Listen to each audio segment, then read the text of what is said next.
I told you we were selling crack. So there's a bunch of guns and shit. You did tell me. And I told you we was hustling it in the beginning. I told you that. Okay. To be more specific. Got it. We were selling crack. Got it. And there was a bunch of, crack selling is dangerous. All right?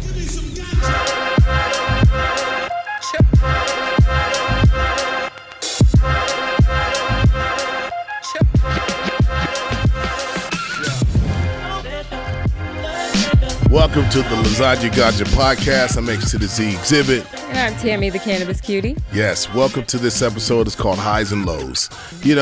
We've just, in the beginning stages of putting this thing together. It's just, pretty exciting stuff. But as we go into this, I think our audience should know who we are. Go through some of our own personal stories. They've seen me in the space and entertainment, different kind of stuff. They've seen you doing your thing. You know what I'm saying? But I think on this platform together, I think there's some interesting stories that could come out from these conversations. So. Oh, yeah. They've been funny off camera, so might as well turn the camera on. Yes. Highs and lows. Welcome to the Lasagna Ganja podcast, where we break down the layers of everything that's happening in cannabis culture, everything combined. Yep. All right. So tell me about your week. Give me a high. Woo. Okay. So I performed at the final lap tour with 50 Cent and Busta Rhymes. All right. Yeah, that's huge. Yeah, Busta's my brother, man. And, he invited me to come out and, I got down in San Diego and Irvine. Okay. Yeah. It was crazy. It was good. And then I had to drive back to Vegas. I stayed there for a few hours. Then I had to go to Reno because me and the Dog Pound had a show out there. So, right. It's been kind of a whirlwind. So, I'm glad I was able to get back and, now we're here. Is that your favorite thing to do? Music? Music I could do in my sleep. Everything else I have to work really hard at. All right. A high for me, I went to Irvine, actually. So maybe I was there while you were performing. But I went to go see an old friend of mine, and I rolled up, and I was smoking, and she wouldn't smoke. Yeah. And I was like, what's going on? Turns out she's pregnant. So, really? Yeah. So I have a friend that is expecting. That's a high for me for the week. What do you think about women that smoke weed when they're pregnant? I think that sometimes women have conditions or pain.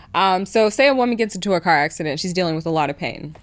They're probably going to give her something like, I don't know what a prescription pill is, a popular one today, but they're going to give her some kind of prescription painkiller that is safe for the baby. Right. But there's still a risk of addiction. So I believe when it comes to cannabis use and pregnancy, I think it's between, it's a mother's decision. Mom has a system to receive the plant. Baby has a system to receive the plant. It's not going to be something that is damaging, although we don't know the effects. So I think that there is a place for it, and the history shows that it is definitely something that has been used as a natural form of anesthesia, pain relief in labor and pregnancy and for menstruation. So I think that canna moms who consume cannabis while they're pregnant, like women with Crohn's or epilepsy disorders, that's their right. Yeah, because I saw a story, Christiane Rock, Blueface's, I don't know, person. Yeah. Just she was with the labor that, Blueface said she smoking a blunt on the way to the hospital. Like, I wouldn't recommend that. I don't know if that's a little, one, smoke is really harmful. So if a woman is consuming cannabis throughout her pregnancy, other administrative methods, so like a topical or something in the bath or a drink or an edible might be a better choice. But I wouldn't recommend smoking a full-blown backwood on the way to the tobacco Cedars. during pregnancy is not a good idea. Yikes. Yeah. All right, well, God bless her. Hopefully that all works out. You so we're for the kids here on the show. Absolutely. Yeah. But I had a great week. I'm here, enjoying this weather, and man, there's a lot to get into. So, there was a list of things that were sent to us by our followers, right, and a bunch of questions, right, and some of these things I'm going to read off, and let's see if we can make some sense of it. All right. Well, this is very broad, can you share your absolute best cannabis experience with us, and what made it so unforgettable? I don't know. I think that's the calling for the first time you smoke. Yeah, I think that's exactly it. Yeah. Okay. Me first? Yeah, go ahead. All right. So for me, I'll just preface, I was a square. I did all the right things. I followed all the rules. I got scholarships to college. I was that kid. An example, like everybody is proud of this one here. Yes. When I got to college, I did not do drugs. And the kid on my floor that was doing drugs, he always smelled like a pound of weed. We used to make fun of him, and he was the only one that made the honor roll, and I was on academic probation. So that for me was like, oh, the DARE program lied, because they told me it was supposed to be the opposite. Right. So the first time I smoked weed was in college in my friend's 350Z. All right. And that was the beginning of my life changing forever. Man, yours is, at least you were responsible, you know? Until I got a 0.8 GPA. Yeah. Like, how does one even get a 0.8 GPA? My mom couldn't even be mad. She was just like... You're super failing. Yeah. Yeah. Like, my first time smoking weed, I was in high school, and I was in Albuquerque, New Mexico. I was at Cibola High School in the parking lot. One of my best friends, Richard Harvey, and one of our mutual friends named Wally. Okay. He had a green Buick Skylark. Okay. And Richard used to want to be Kumo D, so he had those glasses that he used to wear all the time, and he had every matching leather hat too. Remember the little, yeah, he had the leather hats too. And Wally said, "You want to smoke a joint?" So we went to his car, and it was like the pressed, you know, the Mexican weed with the fucking seeds in it, right? Reggie. Yeah, Reggie. It was full blown Reggie. Yeah. So. He didn't even break it up. Well, now that in hindsight, I saw it was the worst joint ever. It was like had holes and shit, sticks, everything out of it. And we smoked it, and it wasn't what I thought it was going to be. Okay. You know, I didn't feel like I got high. Yeah. Right? Okay. Same for me. I didn't feel like it, but I had the munchies. And so I was like, I've got to do this again. Right. Next time, it was up. Yeah. The next time I had some actual good weed, and then it was on from there. But I mean, it's been a part of my life since I was a youngster. Okay. You know what I'm saying? And now, you know, there's never been a time when I haven't had cannabis around me. Okay. You know, like especially when I became a musician, it was like very important. It's like the thing to do. Yeah. Right. And not just because of that, it was about finding the best. You know what I'm saying? And that was kind of where I found you know, of course I had alcohol and stuff going on too, but cannabis was the go-to. Yeah. You know? Yeah. That's dope. Shout out to the people that introduced us to cannabis. Yeah. Thanks, Wally, for having you some shitty ass weed. Yeah. Shout out to Justin Santana. You changed my life. And I made the honor roll eventually 4 times. Okay. Here's one for you. What's the secret recipe for turning a regular day into an extraordinary one using cannabis, as you discovered through your best experiences? Because they're asking for like a Zen moment. Like, okay. What is that? How does that happen with cannabis? Gosh, it's all about setting intention. And then also you can kind of create a little ceremony or, a little ritual. So you can kind of do some breathing, set up your space, turn on your music, clean it. Put a blanket down to lay on or sit on, and like really set your intention. Bless the blunt, if you will. Set your intention on what you want to feel, and then spark it up and see what she does. That's awesome, man. That's very, you know, that's very calm, relaxing. Yeah, like a bath or something. You do that too. You hit the little tuning forks. Yeah, incense. Yeah. Very zen. Yeah. My experience has always been like prison riots. You know what I'm saying? Like loud ass music, everybody going, you know what I'm saying? Chain smoking. I think, but it relaxes me. You know, it gets me there. Yeah. Man. Okay, so, oh my goodness. What's your worst cannabis nightmare came to life? What was your immediate reaction, and how did you handle the situation? anytime I was out of weed, but also Super Bowl Sunday this year. Mm-hmm. Rihanna was performing. My wife. I'm not even gay, but if she tried, I would. Yeah. Rihanna, noted. And I had a friend who brought over a tincture to make bevs, and she did not realize that this tincture was 1,000 milligrams. Oh. She didn't measure. And I asked a question that was so dumb, and I find myself to be intelligent. I was like, I wouldn't ask that. What's wrong with me right now? And then I asked her, I was like, yo, do you know how much you put in here? And she was like, no. So my best friend goes over there, and he's like, Tam is 300 milligrams from the bottle missing. And I have an empty cup next to me. So I'll just say I made it to Rihanna, and that was it. That was it. I was high for the next 30 hours or something like that. Yeah. Well, I've had a couple. I have a high tolerance. Let me lead with that. Mm-hmm. Okay, I have a high tolerance. Mm-hmm. So I've had some real adventurous times with cannabis. Yeah. But there's only one bad experience I've had, and it had nothing to do with cannabis. It has to do with mushrooms. Okay. Oh no. So let me. So here's my nightmare scenario with, let's just say, a high, right? So I was really young. A friend of mine comes through. And he brings a homeboy with him. He has some mushrooms. So I had never taken them. Yeah. And my best friend, my friend at the time, his name was Lamar Johnson. Okay. And he was from Chicago. Real black militant, Blackstone Rager.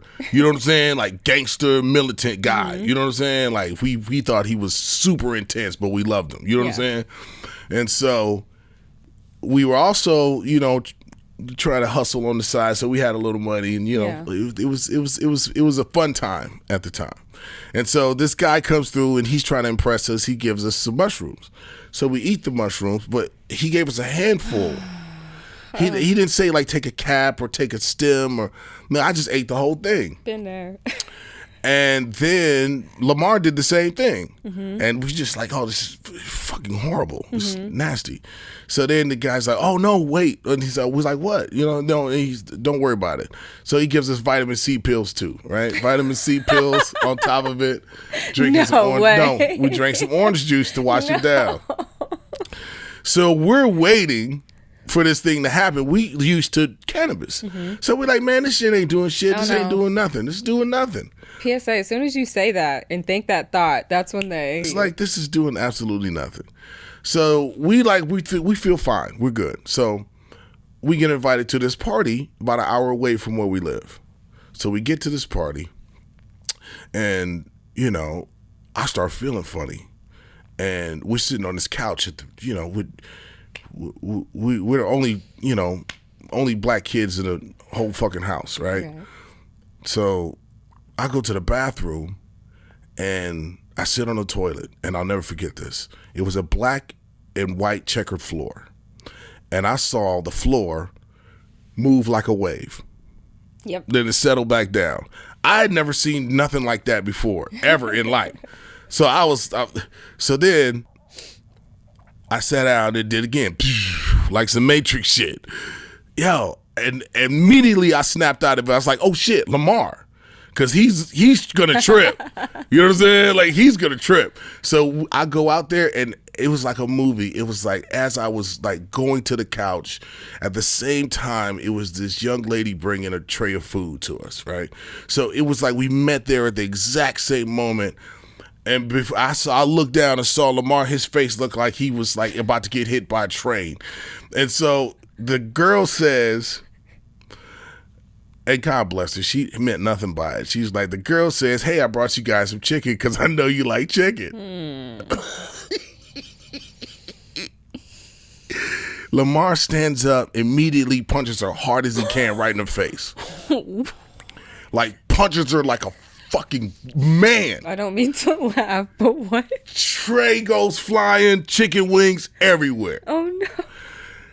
So now we're fighting. You know what I'm saying? Because it turns out that the girl's house where we're at was the girl he punched. And all the rest of the guys in there were a football team. Oh, no. For the local high school, and that was his girlfriend. So we're fighting a room full of fucking crazy people. Yeah. We are actually going toe to toe. It's bottles getting thrown, shit's fucking going haywire, and we're shrooming our balls off. This is not fun, right?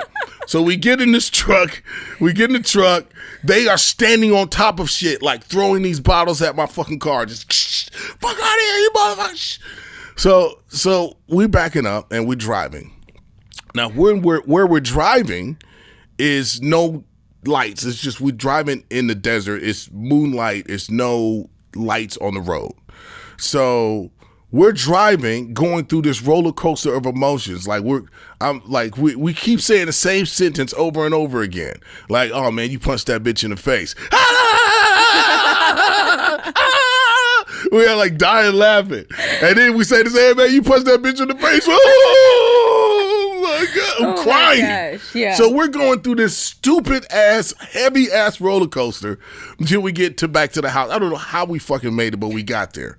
So I get the guy on the phone. I'm fucking cussing him out. I'm like, you motherfucker. I'm gonna fucking kill you. I'm drinking milk trying to stop the shit. I'm like, how the fuck you stop this shit? What the fuck, man? I'm gonna fucking kill you. He's like, bro, just calm down. Go in a safe place. Turn off the lights. Get some, just some real quiet. Okay. So hang up the phone.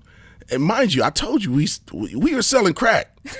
So there's a bunch of guns and shit. You did tell me in the house. You know what I'm saying? I told you we was hustling it in the beginning. I told you that. Okay. To be more specific. Got it. We were selling crack. Got it. And there was a bunch of, crack selling is dangerous. All right? So there was a bunch of fucking guns around. And I was like, okay, I got to make the house safe. Okay. I got to unload all the guns in the house. No. Fucking the most dumbest thing you can actually do. Oh my gosh. So I start unloading all the guns in the house. Gotta make it safe. Turn off the lights. All right. Last one. Shotgun. 1, 2, 3, 4, 5, 6. I let the chamber drop and there was still a shell in it. Oh. Boom! This thing goes off right next to me. Like I literally, right next to me. I knew I blew my foot off. Thank God we were on the bottom floor. It was carpet and dust, concrete everywhere. I knew I blew my leg off. I looked down, nothing. That thing missed me, hit the carpet. It was a slug, thank God. Mm-hmm. And I was like, fuck this. Mm-hmm. You know what I'm saying? Like, I'm not blaming the shrooms for my dangerous lifestyle choices at the time, but it didn't help. You know what I'm saying? So I vowed never to do shrooms again. You know what I'm saying? And then I did. And that's another story. And it's just as bad. Oh, no.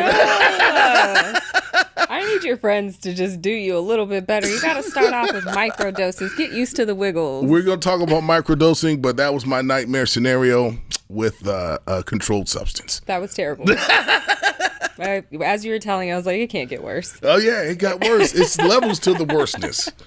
Yeah. Wow. Well, I was sad because I missed the rest of the game because I don't know if anybody remembers, but that was a great game. Yeah. All right. Can we take a smoke break? Yeah, let's do that. All right. Mm-hmm. Okay, so continuing on. Let's talk about the people who shared your best cannabis moments. Who are your cannabis comrades? And what makes them the ultimate adventure partners? Okay, I have to talk about my twin brother. Okay. So he was also a square, right. But more square. Okay. Like I wanted to punch him in the face. Right. So I started consuming cannabis after the notorious 0.8 GPA, right. and probably like 3-4 years later, my twin brother was like, Tammy, we need to talk about your cannabis use. I think you're a drug addict. And I'm like, oh my God. So it was after our birthday, and I had a whole bunch of cash, and we were going to Dave and Buster's together, and I was like, wait, before we go in, I gotta smoke. Like, and he was so upset, like, you're a drug addict, you can't do anything. So I was like, $50 for you to hit this. And he's like, no, I have morals. So I have a lot of cash. And I'm like, everybody has a number. So I'm going up. Finally, his fiance at $450 was like, bro, Like, we got bills. You need to take one for the team. So he's like, fine, I'll do it. And he has not missed a day of smoking since. In fact, he joined the cannabis industry, had a consumption lounge, a cultivation, a dispensary, and now he has like a chain of head shops, him and his friends. That's crazy. So. I see a lot of people coming into cannabis that had, like preconceived notions about what it was. And the stigma because of the legal aspect or illegal aspect of what cannabis represented.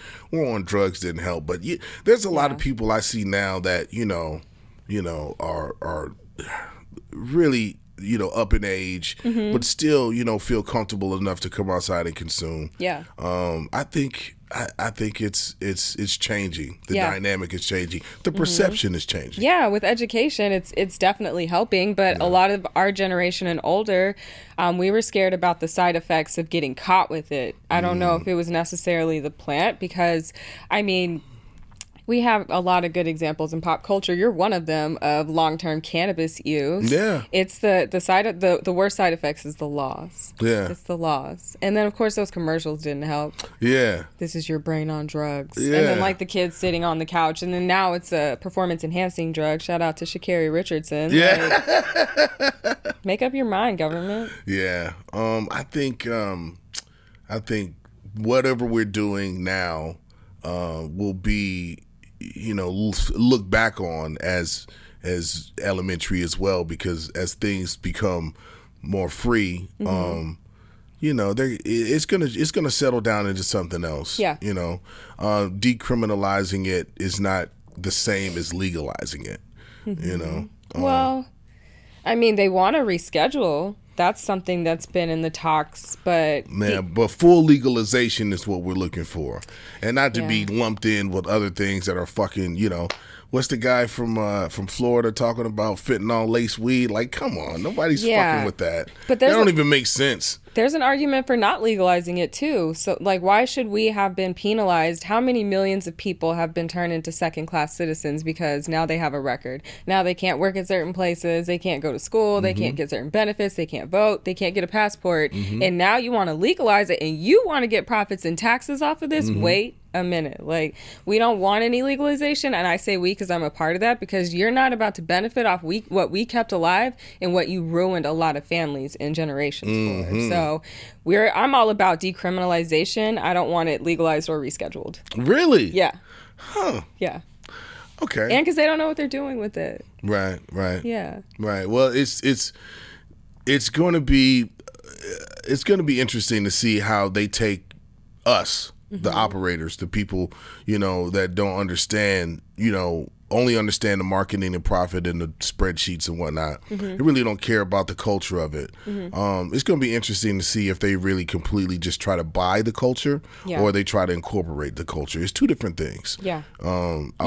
I would love to see them take the people who built the brands and then bring them into their structure. Yes. So that way the soul of what's happening goes with it. Yes. I think that these companies, these big companies that started out, had they did the right thing and signed these growers the way that we sign athletes and entertainers, like you get a $10 million contract for X amount of years because you have 30 years experience and you're notoriously known in, Mendocino, Trinity, Emerald County. Like, it is just, it's so crazy to see all these companies with so much money that just are growing bad weed. It's you could have like saved yourself so much of They think it's a crop. They think it's like corn or beans or something. Do. No. And it's not. It takes a certain type of know-how.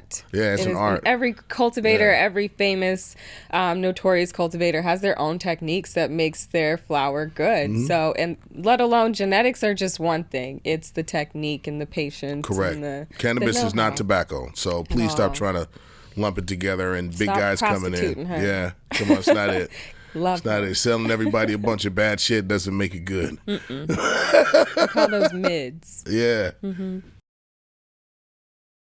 So wait, there's some more stuff coming in. Let me see.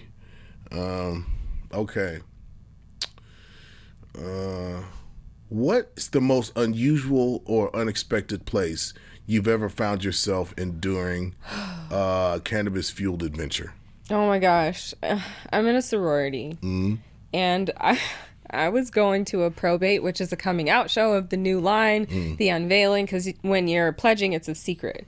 So I was going, it was at OU, and I was going, and I had a funfetti cake is my favorite cake, by the way. And I had what cake? Funfetti. What the? Funfetti. Yeah, the vanilla. Okay. Yes, funfetti. Okay. So I had bought edibles, and one of them was a funfetti cupcake. And in my car, I was hungry, and I ate it, and I didn't think about it. Yeah. And while I was at this probate, this cupcake kicked in so hard, and I was embarrassed. I was president of my chapter at the time. I was mortified. I was like, I know these people are looking at me in Oklahoma. Like, people are like, what is wrong with this girl? I was so high. Yeah, I was not expecting that. It was so unprofessional. Oh my God. I think something unexpected happened with cannabis. I think because I've done music, I've kind of smoked everywhere. So I think the most unexpected thing with cannabis that happened was, like, again, I gotta leave with I have a high tolerance, so I take chances. I went to the house and I had a bag, right? It didn't smell as good, and I just had a bag, and so I just wanted to make some butter, right? So I made the butter. Didn't weigh anything. Didn't just grind it up, cooked it in a pan. Added the stuff and made it right. Left it overnight. It came downstairs and I put it in this bowl, and I dumped the liquid off, and then I got this big, nice green, like green circle of butter, this big, right? And so I was like, I've taken edibles. I didn't know what to expect. So I put it on a bagel and I eat it. Right? And I was sitting at the table, and the person talking to me, I remember seeing them, and then my ears started ringing. And then I had a hard time understanding what she was saying. And so he said, I'm tired. I think I'm gonna just close my eyes for a second. Yo, when I woke up, the fire department was in my house. Oh no. And the guy was hooking up the EKG shit to me. Yo,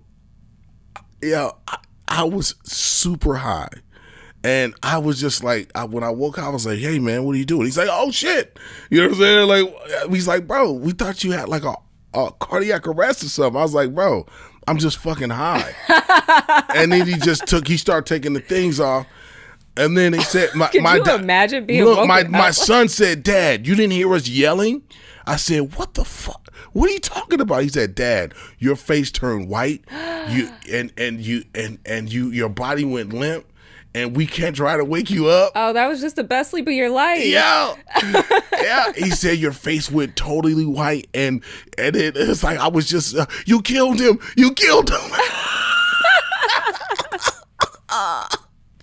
My son was like, "What the fuck did you do? You killed my dad."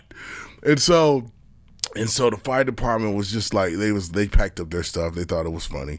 Left. I'm pretty sure I got a bill for that. But if you are ever that was unexpected though. I've never that's never happened to me before. But that shit was at this. So I mean, it was off the charts. That butter was like, it lasted me for like fucking 6 months. It's crazy. Wow. I loved it. I was like, I got to make that shit again. Yeah, that's insane. If you're ever really high, though, don't go to the doctor, because they're just going to put you in a bed for you to take a nap. Yeah. And then you're going to get billed for that. So just You're not going to die. Yeah, you're going to feel like it. Yeah. Why do people, wait, I got a question, because I couldn't figure this out. When certain people, like when they take cannabis, paranoia shoots out the roof. Is that some character thing, or is that like a mental thing? Gosh, in the spiritual perspective, it's a character thing. So the thing about humans is sometimes a lot of people walk around with masks on. And cannabis is, you lose control of that mask. So that paranoia of people seeing what's under that mask because they're so uncomfortable with who they are, that anxiety and paranoia plus the fact that it's illegal in a lot of places and they don't want to go to jail. And then for people who already have severe mental health issues like schizophrenia, it can trigger some of that. If you already have it, it's not going to create it. Right. But if you are spiritually grounded and kind of set and setting matters so much with psychedelics, just like it does with cannabis. And I think people don't understand that, which is why so many people have paranoia and anxiety. Yeah, I've never had that issue. Like, I've just always been mellow. It's never taken me out of my character. Yeah. You know, it's been very, had the opposite effect. It's calmed me down. Right. It's put me in a really peaceful place. Yeah. But, you know, I've seen people like lose it. Yeah. Like crawling on the floor like, oh my God. Yeah. You know what I'm saying? Like, what the fuck have you done in your life when you scared to death? No, they Of could what? absolutely have some kind of, you know, severe mental health disorder that's kind of showing itself. Yeah. Yeah. Well, I was kicking at the bottom of the barrel for a second. Yeah, listen. Cannabis can be psychedelic, especially with an edible overdose. That is... Yeah, oh my God. Don't wish it on my enemy. Yeah, hell yeah. Be careful out there, folks. Be careful out there. All right. If you were to give a TED Talk about... I would love to do that, by the way. I don't know what I would do it on, but I would love to do a TED Talk. I got to pick my subject. I would love it. If you were to give a TED Talk about your best cannabis experience, what would the key takeaways be? I think I would really harp on the education like I always do. And not only do I have an extensive library in this mind of mine of the information, I have over a decade's experience with the plant too. So I'm not just somebody who studies it, I have used it. So I would go in that direction, and then I would talk about it from my perspective as a mom and as a student and as a friend and as a spiritual person, and incorporating it into my spiritual practice.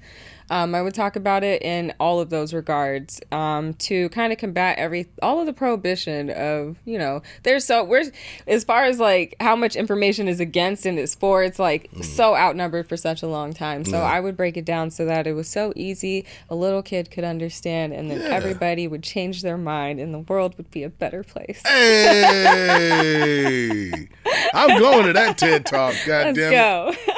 We're going to that one. Up. Yeah, hell yeah. Oh, I think you would kill it. Thank you. Yeah. Describe the role of music in your best or worst cannabis experience. Any favorite songs or playlists that set the mood? Music for me has been like, it's been a safe haven. It saved my life, you know? So anytime I could think about, you know, listening to music as a kid, I listened to songs. I was just listening to New Edition, and I listened to everybody's solo stuff. I listened to Bobby Brown, I listened to Belle Biv DeVoe, and it just took me back to different places, you know, and cannabis was always there. So, but I do remember just, you know, the good feeling of driving, you know, after one of my records came out and listening back to it, on my car system driving around. It's a different feeling, you know?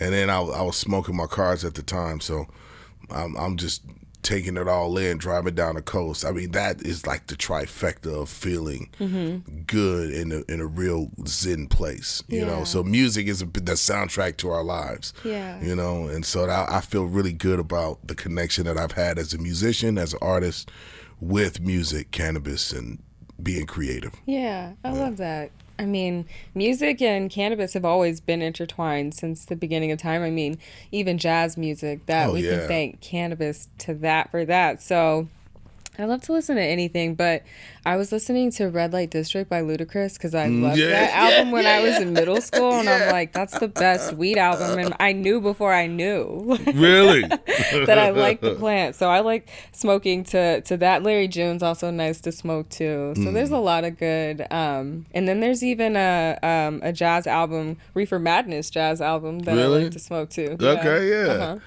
I mean, I'm on that hip hop shit. I'll smoke the Cypress albums. Yeah. You know what I'm saying? Yeah, Temple they've got of Boom. really good, yeah. You know what I'm saying? The first record, you know what I'm saying? Cypress Hill. The Chronic. Yeah, the Chronic is good too. You know what I'm saying? All of that stuff, but everything that came out from that time was good smoking music. Yeah. Yeah, I got a song called Get Fucked Up With Me. And it's on the Wash soundtrack. Okay. And oh, wow, that movie was it was so very good. experimental because I was actually smoking throughout the whole record. Okay. And it came out pretty dope. So all of that stuff you hear on that record is real. Okay. Yeah, but we had fun with it. It was good. All right. Yeah. Let me see. Last one. Last one. Okay. To wrap it up, what's your message to others who are exploring the highs and lows of cannabis based on your personal journey? Based on my personal journey, don't get discouraged. If people are judging you, if you're embarrassed about your use, or if you've had a bad experience, educating yourself is extremely important. And know that what works for one person may not necessarily work for you. It's a plant, and just like you're allergic to certain parts of nature, you can be kind of allergic to certain strains. So definitely treat it like a food. Smell it, touch it. Does it seem like something you want to put in your body? If not, pass, find something else. On the business side, man, I would say that if you're going to get into cannabis, get into it for the right reasons. Of course, everyone wants to make money. Everyone wants to be successful and wealthy. But, there is a culture here, and that if we don't take care of it in a foundation, we can never build a solid house. Amen. Chase your passion. So let's get it together. We're going to talk about, next time we're going to talk about top 5, top 10 cannabis companies in the country, because I think we need to start keeping track of that, keep a pulse on that, because it's going to be interesting in this next year or two. Check out the Lasagna Ganja podcast wherever podcasts are streamed. And check out our separate feed with video episodes. Available on Spotify and YouTube. For more information, visit dcpofficial.com.